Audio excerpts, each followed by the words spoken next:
낙엽지는 계절이 되었습니다. 찬바람도 제법 불고요. 이런 늦가을 그리고 초겨울이 되고 떨어지는 낙엽들을 바라보고 있으면 인생의 겨울을 생각하게 됩니다. 자연스럽게 가을이 되고 겨울이 되면 철학자들이 됩니다. 이 떨어진 낙엽들을 보면서 내 삶의 끝도 이제 다가오겠다라는 이 겸손한 마음을 가지게 됩니다.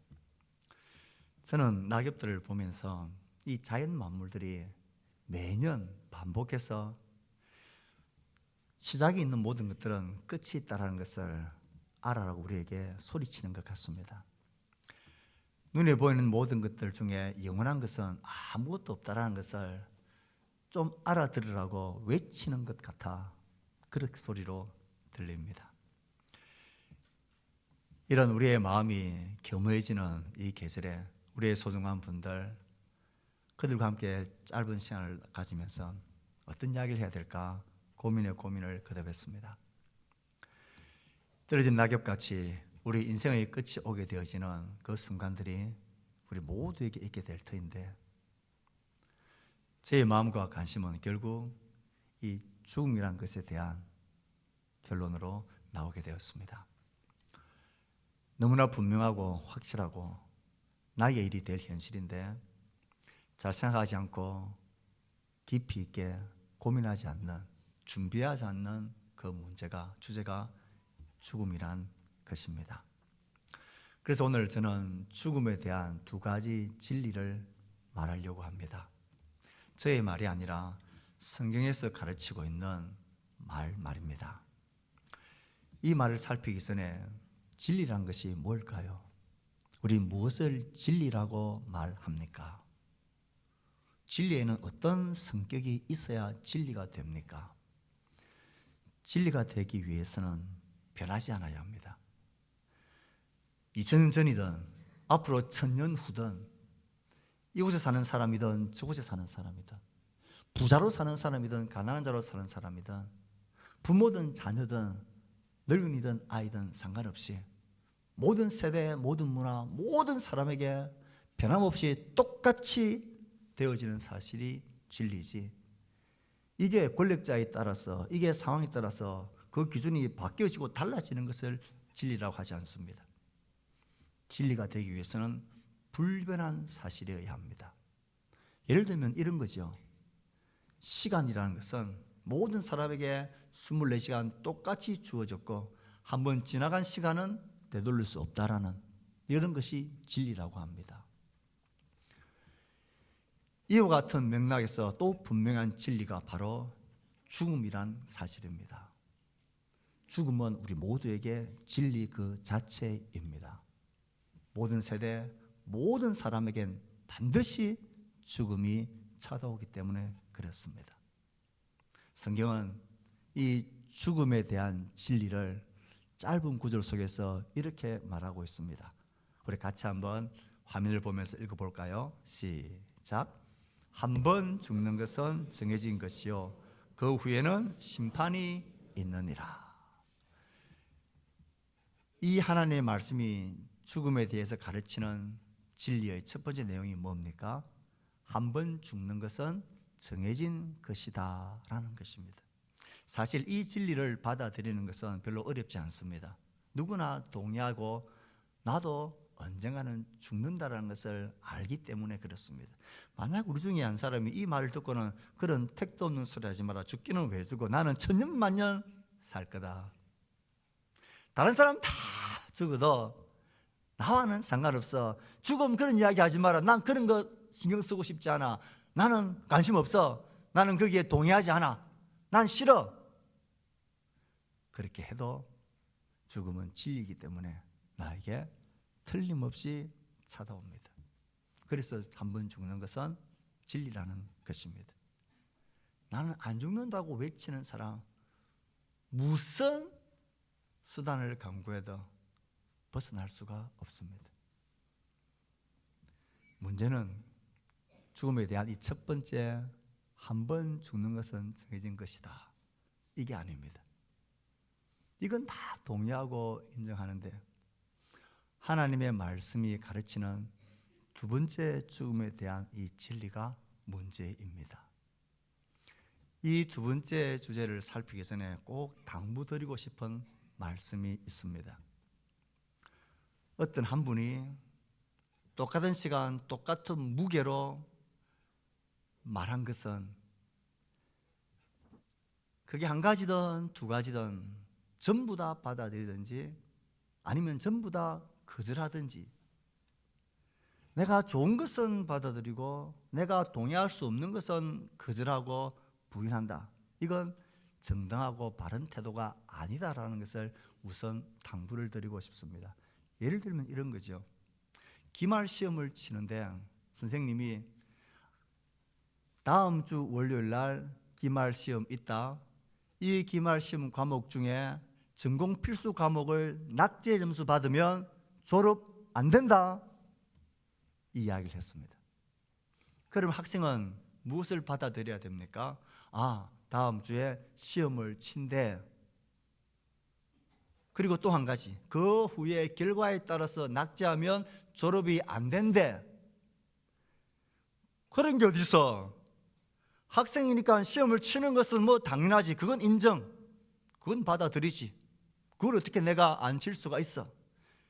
그런데 그 결과에 따라서 낙제를 준다. 에이, 난 그건 동의하지 못해. 난 싫어. 그런 법이 어디 있어? 시험만 치면 되지. 그 결과에 따라서 낙제, 졸업이 안 된다. 에이, 그건 난 신경 안 쓸 거야. 난 동의 못해. 난 싫어. 난 신경 안 써. 관심 없어. 그렇게 말하는 학생이 있으면 그 학생이 정상입니까?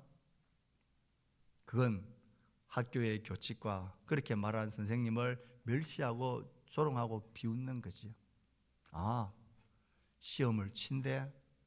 그 후에 결과에 따라서 낙제하면 졸업이 안 된대. 이 두 가지의 사실을 그대로 같이 받아들이는 게 이게 정당하고 바른 마음이 아닌가 하는 것입니다. 애둘러 제가 이 당부를 드리는 것은 성경에서 가르치는 죽음에 대한 두 번째 진리가 꼭 그와 같은 반응을 보이기에 딱 좋은 진리이기 때문에 그렇습니다. 죽음에 대해서 가르치는 두 번째 진리의 내용이 뭡니까? 그 후에는 심판이 있느니라. 선뜻 동의가 안 될 거라 말씀드렸죠. 그래서 제가 당부를 드린 것입니다. 한 번 죽는 것은 정해진 것이다. 그건 오케이. 그 후에 심판이 있다. 에이, 그건 노케이. 싫어.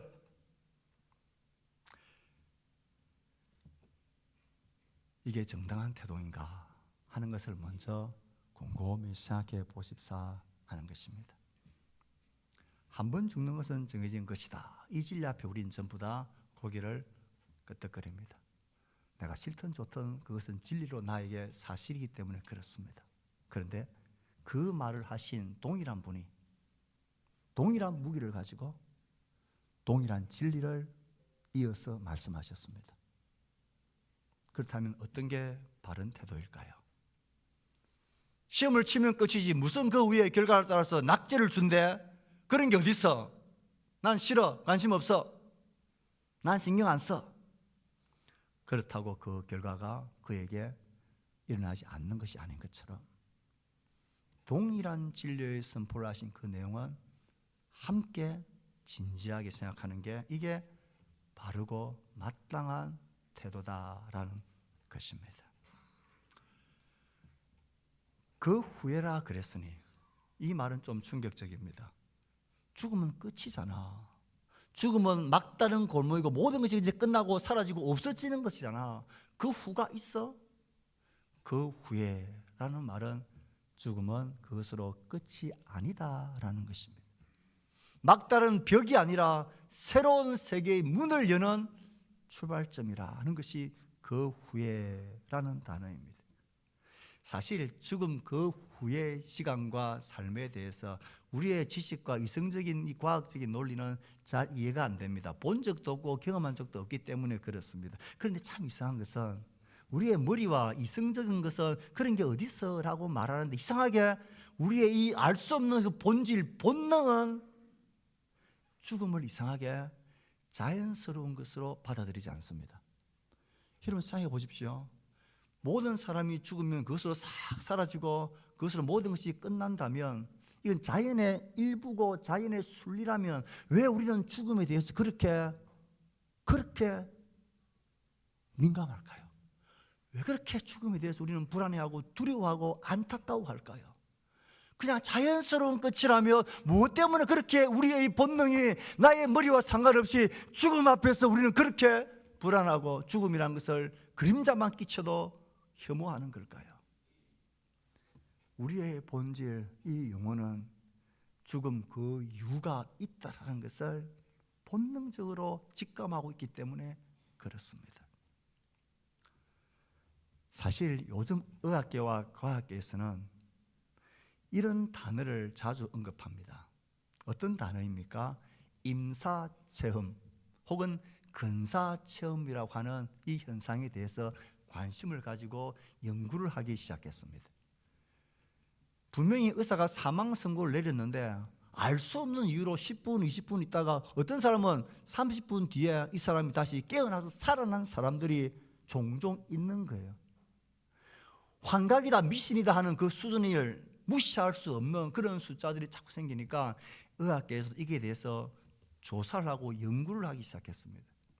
그래서 그런 경험이 있다, 진짜로 사망 선고를 내렸는데 다시 깨어난 사람들, 그런 사람들을 찾아서 설문을 조사하고 어떤 일을 경험했느냐고 물으니까 다른 것도 있지만 공통적으로 나타나는 몇 가지 경험들이 있습니다.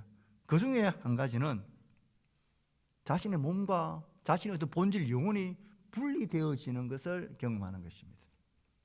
그리고 자신의 몸을 자기 눈으로 보고 있다라는 이런 분리의 경험들을 공통적으로 합니다.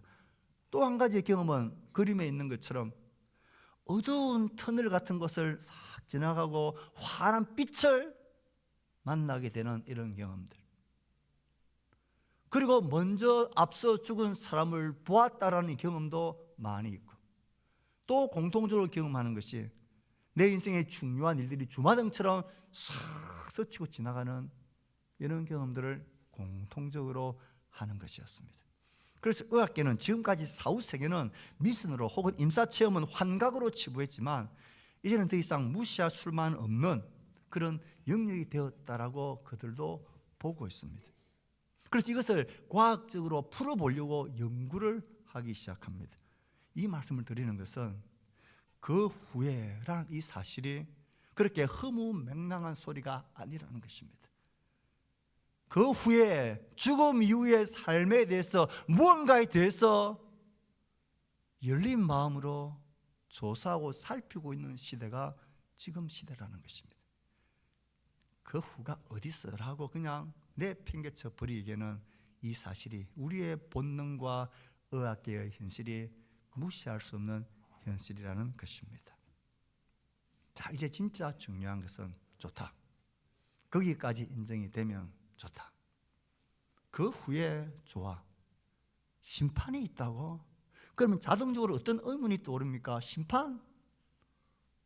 그 심판의 기준이 뭔데? 그 심판의 결과가 뭔데? 낙제하면 졸업할 수 없다.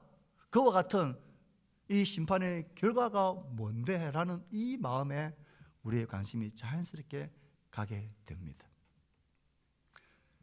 심판의 기준은 낙제 점수 60점. 그러면 너 F, 졸업 안 됨. 그 후에 심판이 있다라고 성경은 진리를 말하는데 도대체 그 심판은 무엇을 기준해서 하는 심판이냐라는 거예요. 그리고 그 심판의 결과가 도대체 뭐냐라는 거예요. 이 두꺼운 성경은 이 질문과 의문에 대해서 우리에게 분명한 답을 해주고 있습니다. 그 답이 나의 기호와 맞지 않고 나의 생각에 좀 거스르는 것이지만 그럼에도 저희들은 겸비하고 진솔한 마음으로, 진중한 마음으로 그 기준과 그 결과를 성경에서 가르치는 것을 전해주고 싶은 것입니다. 다시 한번 당부의 말씀을 드립니다. 제가 이제 그 심판의 기준과 결과를 이야기할 텐데 이제 그걸 보시면 상당히 기분이 언짢고 거슬리는 소리다 라는 마음이 훅 들어올 겁니다. 그 마음을 일단 조금만 잡고 계시기를 바랍니다. 이 성경 전체를 통틀어서 내릴 수 있는 그 죽음 이후에 있게 될 심판의 기준이 뭐냐, 그 결과가 뭐냐를 한마디로 구호로 딱 요약을 하면 아주 거슬리는 표현이지만 틀림없는 표현이 이것입니다. 한번 읽어볼까요? 시작. 제가 기분 나쁠 거라 그랬죠. 좀 거슬릴 거라 그랬죠. 그 마음을 조금만 잡고 계십시오. 뭐? 예수 천당 불신지옥, 예수를 믿느냐 안 믿느냐를 가지고 심판을 한다고? 그런 억측이 어디냐? 그런 기준은 내가 동의가 안 돼. 동의가 안 될 것 같아요. 그러면 우리가 동의될 수 있는 내용은, 기준은, 적어도 기준이 있다면 정말 그 후가 있고 영원한 생명과 영원한 형벌을 판단하는 그 기준을 세운다면 우리가 납득할 수 있는 최고의 기준을 말하라면 뭐가 되어야 합니까? 예, 선행 천당, 악행 지옥, 이거면 말이 되지요. 그러면 누구나 동등하게 악행을 행한 자는 형벌을 받아 지옥, 선을 행하는 자는 복을 받아서 영원한 생명, 천당, 천국. 그런데 뭐 예수 천당 불신 지옥 니나 잘 믿어라 그런 소리 하려면 다시 나를 부르지 마라, 이런 불편한 마음이 들 것입니다. 그건 공평하지 않다는 생각입니다. 어떻게 내가 예수를 안 믿는다고 그것 때문에 죄인이 되고 그것 때문에 내가 영원한 심판을 받아서 영원한 형벌을 받아야 된단 말이냐? 그건 너무 불공평하고 그건 합당치 않다라는, 부당하다는 생각이 먼저 딱 듭니다. 그 부당하다는 생각에는 어떤 마음이 있느냐 하면 선행 천국, 악행 지옥이라는 이 도덕적으로 중립적인 이 기준으로 하면 나는 완전히 깨끗하게 살지는 못했지만 지옥 형벌에 떨어질 만큼의 큰 죄인은 아니다라는 이 근자감이, 이 자신감이 저마다 마음속에 있기 때문에 그렇습니다. 기준이 잘못됐다라는 이 생각입니다. 좋습니다. 100번 양보해서 우리가 잘 인정할 수 없는 예수 천당 불신 지옥이라는 기준을 잠시 좀 접어놓고 우리가 인정할 수 있는 선행 천국, 악행 지옥이라는 이 기준을 가지고 한번 심판한다라고 생각해 봅시다. 자, 이 기준 앞에 나는 떳떳하다. 나는 이 기준 앞에서 누가 보더라도 나는 정결하고 나는 죄가 없다. 그래도 나는 너보다 더 낫게 살았다라고 자신하며 천국이 있고 심판이 있다면 이 기준에 의하면 나는 당연히 천당의 입성이다 라고 정말 자신할 수 있는 사람이 몇 분이나 계십니까? 도토리 키재기에서는 내가 조금 더 선하고 착하다 생각할 수 있죠.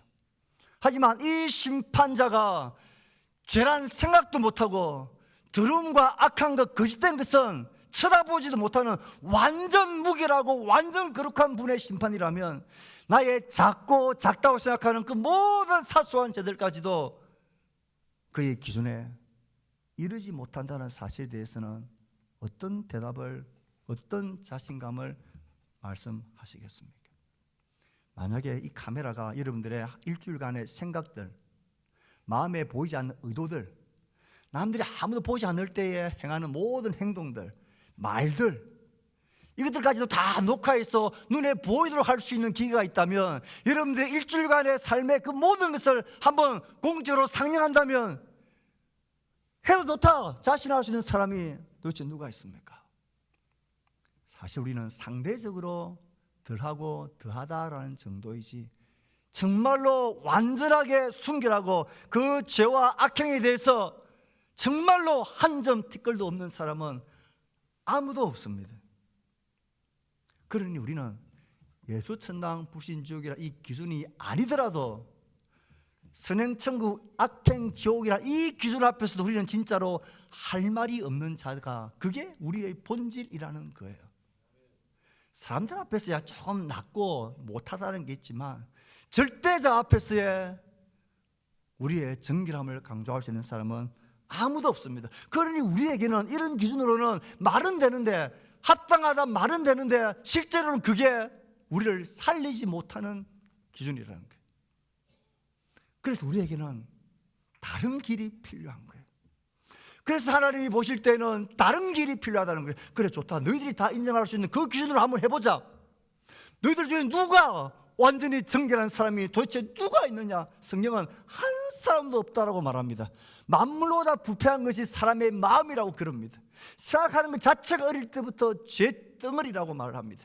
그러니 스스로 그 기준에 합당할 수 있는 사람은 한 사람도 없다. 그러니 하나님과 우리들에게는 다른 길이 필요하다는 거예요. 그래서 하나님께서 이 성경을 통해 우리에게 주신 그 다른 길, 살 길이 바로 예수 천당이라는 이 새로운 살 길을 하나님이 제시해 주신 거예요. 그 기준으로 너희들이 안 되니까 내가 너희들에게 살 수 있는 새 길을 주겠다. 너희들이 그 죄의 심판에서 영원한 생명으로 상으로 받을 수 있는 길을, 살 길을 내가 주겠다. 그게 성경에서 말하는 예수 그리스도입니다. 여기서 어떻게 비유할 수 있을까요? 앞에서 말했다시피 다음 주 시험이다. 그 후에 결과에 따라서 낙제하면 너 졸업 안 된다. 그런데 시험은 있다는 걸 인정했지만 결과에 따른 낙제 그런 게 어디 있어? 나는 동의 못해 하던 학생이 실제로 동의를 안 하고 시험 준비를 제대로 안 해서 낙제 점수를 받고 말았어요. 그리고 그 학생이 졸업이 취소됐어요. 너 졸업 안 돼. 왜요? 내가 말했잖아. 너희의 인정과 동의 상관없이 이건 시험과 그 결과에 따른 진리와 같이 그에게 임한 거예요. 그런데 앞불사 이 학생이 이미 졸업하기 전에 그렇게 좋은 회사에 취직이 되어진 상태예요. 이제 넌 졸업하기만 하면 그 다음 날부터 넌 출근해. 모두가 부러워하는 그 좋은 꿈의 직장에 취직이 되어진 상태인데 졸업이 취소되니까 그 취직도 무효가 되는 거예요. 와, 안 되면 안 되는데 이게 나의 모든 목적이었는데 울고불고 난리를 쳐도 선생님 말을 무시했던 학생이 벗어날 수 있는 그 딱한 사정이 그 선생님과 학교에게도 들린 거예요. 그렇게 선생님이 너무 불쌍해서 너 왜 그랬어? 내가 말했잖아. 내가 너에게 살 길 열어줄게. 책을 한 권 주면서 너 이거 전공 관련 책인데 이거 읽고 일주일 뒤에 빨리 레포트 써와라. 그러면 내가 C학점이라 줘서 졸업시켜줄게. 그럼 이 학생 어떻게 해야 합니까? 고맙습니다. 살 길을 잃어줘서 고맙습니다. 이게 선생님의 호의고 은혜라는 것을 알아야지. 그 말을 딱 듣고 나오면서 학생이 됐다 소리를 지르는 거예요. 그러면 내가 레포트를 안 쓰면 내가 그러면 또 낙제란 말입니까? 왜 내가 레포트를 다른 사람 안 쓰는데 써야 됩니까? 그렇게 말하는 정신 나간 학생이 우리가 어떻게 바른 학생이라고 말할 수 있습니까? 예수 천당이라는 것은 그와 같은 레포트를 내면 졸업시켜 줄게. 그와 같은 호의자 은혜입니다. 처음부터 우리는 그 기준이 아니라 어떤 기준을 갖다 대도 우리는 의롭지 않습니다. 우리는 정말 죄덩어리입니다. 그 죄에 대한 결과를 감당할 수 없는 존재들입니다. 방법이 없고 길이 없습니다. 그건 공평하지 않다라는 그러면 선행, 악행 이 기준을 네가 인정할 수 있는 기준을 갖다 대도 우리는 길이 없는 자들입니다. 그것을 불쌍히 여기신 하나님께서 우리에게 살 수 있는 다른 길, 새 길을 하나님이 주신 것이 그게 예수 천당이라는 길입니다. 내가 너의 모든 죄값을 네가 감당할 수 없는 죄값을 내가 나의 사랑하는 독자 예수에게 다 지워서 이 죄값을 내가 감당하게 만들게. 넌 그 예수만을 붙들어라. 예수 안으로 들어와라. 나의 호의와 사랑 은혜를 너 진중하게 영접하고 받아라. 그게 예수 천당 불신지옥의 진짜 의미입니다. 이렇게 생각하고 나면 그런 부당하고 그런 편협하고 배타적인 기준이 어디 있어? 라는 관점이 조금 다르게 보이기 시작합니다. 이 성경이 우리에게 말해주고 있는 핵심이 그것이고 오늘 전해주고 싶고 들려주고 싶은 내용의 핵심도 그것입니다. 기준이 왜 예수여야 하느냐? 왜 이게 하나님의 은혜고 호의냐? 이것만이 우리가 살 수 있는 새로운 길이기 때문에 그렇습니다. 이렇게 가지고 정리하고 나더라도 마음에 좀 찜찜함이 남는 것 하나 있습니다. 그래, 그래도 아무리 생각해도 죽음 그 이후에 심판이 있다. 내가 무슨 그렇게 큰 죄를 지었다고 내가 그 영원한 지옥 형벌을 받아야 되느냐? 무슨 내가 그렇게 크고 영원한 죄를 지었다고 이러느냐? 이건 너무 지나치고 과하고 오바 아니냐? 이런 마음 듭니다. 좋다. 나도 책임 있는 성이니까 내가 잘못한 것에 관해서 내가 책임을 지고 그 값을 내가 치르면 되지. 그런데 내가 무슨 그렇게 큰 죄를, 영원한 죄를 지었다고 그 심판에 따라서 내가 영원한 형벌인 멸망과 지옥의 저주로 내가 떨어져야 되느냐? 정말 내게 죄가 그렇게 크냐? 마음이 여전히 불편합니다. 한번 생각해 보십시오. 죄의 형벌의 크기는 내가 행한 어떤 일 행위에 달려 있는 게 아닙니다. 그 행위가, 그 죄가 누구를 향한 것이냐 하는 것에 달려져 있습니다. 어떤 친구들이 서로 모여서 이야기하다가 서로 시비가 붙어가지고 한 사람이 친구의 뺨을 확 때렸습니다. 뺨을 맞고는 뻘게 부어 이 뺨을 맞고는 너무 화가 나가지고 네가 어떻게 그럴 수 있냐, 용서하기 싫었습니다. 실수다 실수 같은 소리 하고 있네. 그 자기를 때린 그 친구를 잡고 경찰서에 가서 고발을 했습니다. 고소를 합니다. 그러면 벌금과 폭행죄 처벌을 받겠죠. 그런데 때린 자가 뭐 이런 친구가 다 있냐, 그러면서 그 맞은 친구의 편을 드는 그 경찰관이 너무 미워가지고 이제는 그 경찰관 뺨을 확 때렸습니다. 똑같은 뺨을 때리는데 이제는 이 죄의 차원이 달라집니다. 경찰관 뺨을 때리면요, 공무 집행 방해죄가 됩니다. 공권력에 도전하는 더 심각한 죄가 됩니다. 씩씩거리면서 재판석에 섰습니다. 그 저 판사도 자기 편을 안 드네. 공무 방해죄다. 너무 화가 나가지고 재판 단상에 뛰어올라가지고 그 판사의 멱살을 잡고 판사 뺨을 확 때렸습니다. 그러기에 더 심각한 죄가 됩니다.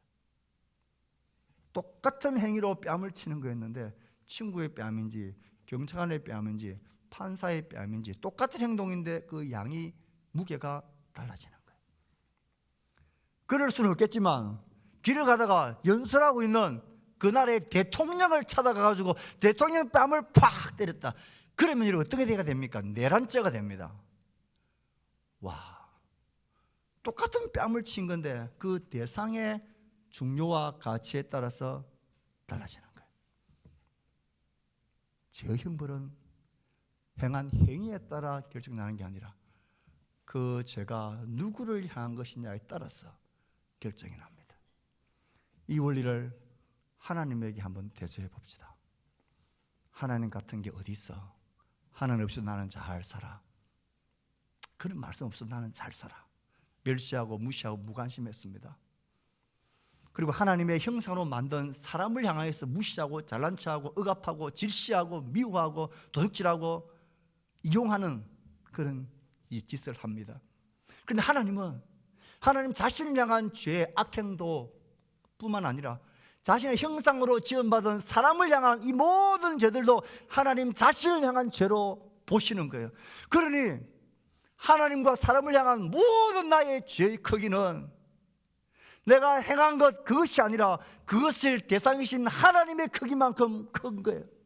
그 하나님이 영원하신 분이기 때문에 그를 향한 죄와 범죄는 영원할 수밖에 없는 거예요. 하나님은 너무나 크고 놀라운 분이시기 때문에 그를 향한 어떤 작은 죄도 행위도 영원히 크고 놀라운 그런 죄의 형량이 타당한 거예요. 우리가 몰라서 그렇지, 우리가 하나님에 대해서 무지하고 관심이 없어서 그렇지, 원래 죄는 그런 것이에요.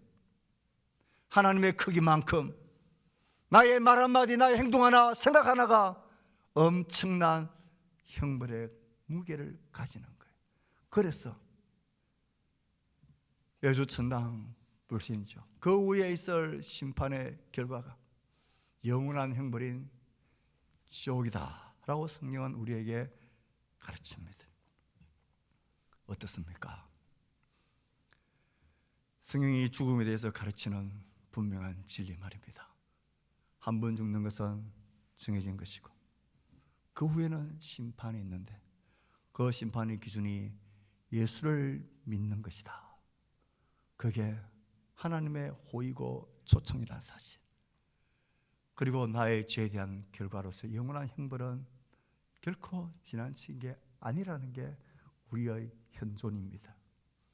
몰라서 그렇지, 생각하지 않아서 그렇지, 조금만 생각해보면 당연한 진리의 결과입니다. 저는 이 말씀을 마치면서 한 번 죽는 것은 정해진 것이고 그 후에는 심판이 있다. 심판하시는 하나님이 사랑의 하나님이라고?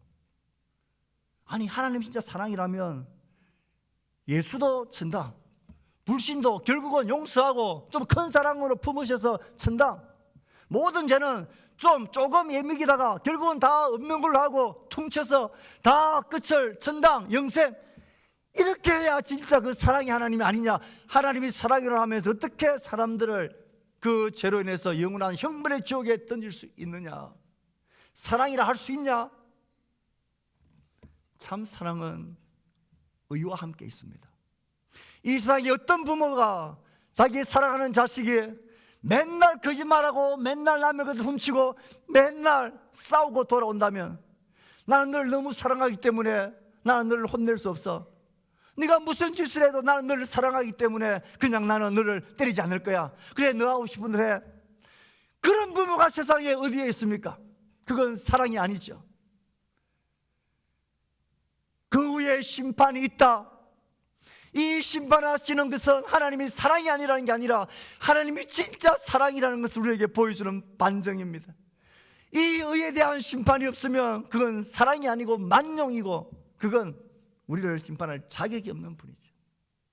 하지만 하나님의 진짜 사랑은 이 심판에서 영원한 형벌의 사망의 심판이 아니라 하나님이 열어놓으신 호의와 은혜로 널 레포트 쓰면 졸업시켜 줄게, 그렇게 우리에게 주신 예수 천당이라는 이 하나님의 호의와 은혜가 하나님의 진짜 사랑입니다.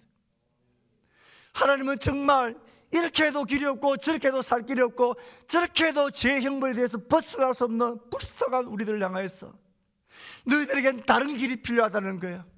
내가 살 길을 너희들에게 내려주는데 너 나의 사랑하는 아들 독자, 내 사랑하는 아들을 너희의 모든 죄값을 대신해서 십자가에 내어주는데 그 모든 죄의 무게를 나의 아들이 담당하고 그 값을 치른다.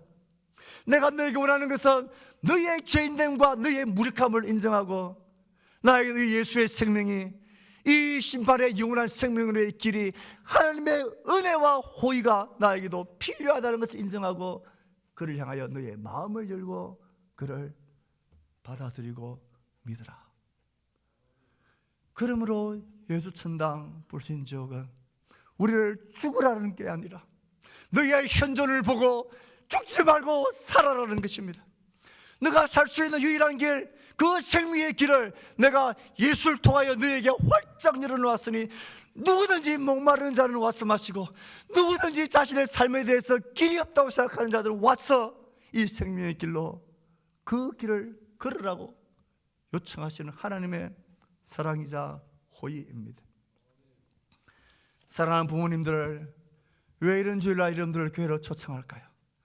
왜 지인과 친구들, 부모 형제들을 이렇게 초청해서 이런 생소한 말을 듣게 할까요? 우리의 부당한 마음들, 우리의 선입관들을, 나의 기호와 나의 생각들을 가만히 내려놓고 한번 잠잠히 생각해 보시라는 것입니다. 한 번 죽는 것은 정해진 것이다. 그 무게와 그 말을 진리를 선포하신 하나님이 똑같은 무게와 똑같은 진리로 그 후에는 심판이 있다라고 선포하셨습니다. 우리는 어떤 태도와 어떤 반응으로 자신 앞에 서야 할까요?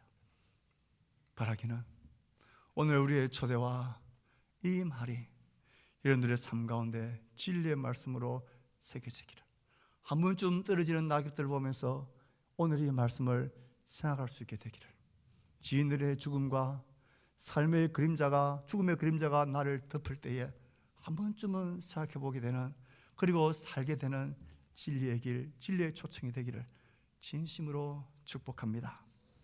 다 함께 우리 눈을 감고